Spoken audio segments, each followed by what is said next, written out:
Bagaimana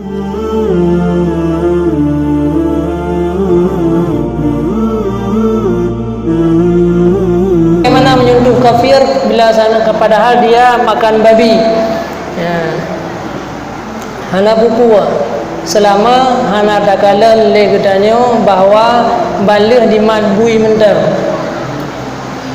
Memang kebiasaan kafirnya ipaju babi. Memang kadang-kadang ada kebiasaan ipaju babi, kadang naik mat 3 tanah, naik celup-celup jarau juga suci. Jadi yang namanya najis itu harus yakin. Baik tu kedi, miat tu kedi kan tayo je guru juga. Contoh anak miat. Nyo anak miat bai wa ba WC meno anak glih raki jauh tu masjid, bulut nyo kabeh kuto meno-meno tu masjid. Ya, maka agama hana ge kubrat gedanyo terus tingkatnya. Jadi katanya melihat bahawa di depan katanya najis dengan mata katanya, ya, maka dalam hukum fikih disebutkan najis itu harus yakin.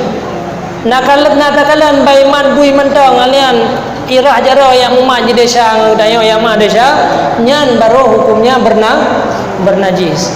Tapi baru merempak baitran motor katanya ibi salam katanya jaro MI hana upu. Ya, beda tu gede yang sang bayuo mentang ya paju bui saya. Nan to kono ka kenang dayo. Nyam ya lagi an hasil. Jadi jut ke beban gedanya dalam ibadah. Ibadahnya Allah untuk mudah. Allah gepu mudah gedanya dalam beribadah.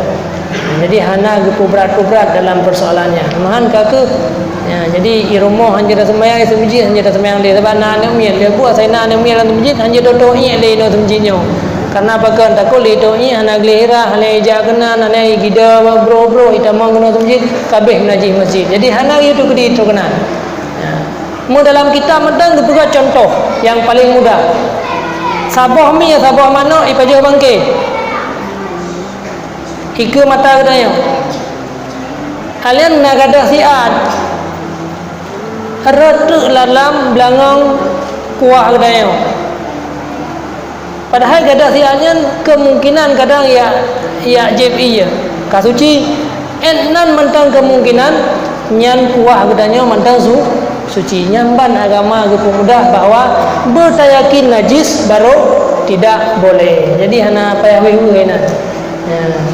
Yang padahal gadah siat kecuali kibansi yang najis leh pajuh najis tak tu ija alam langang gedanya. Saya nak tahu nyan baru hanjir. Tapi mian nak gadah siat ho ka mana nak gadah siat nak tiba-tiba kai pelung dalam belakang nyan ge anggap suci. Jadi jangan susah ni katanya tentang bersucinya. Demikian hukum dalam kitab-kitab fikih.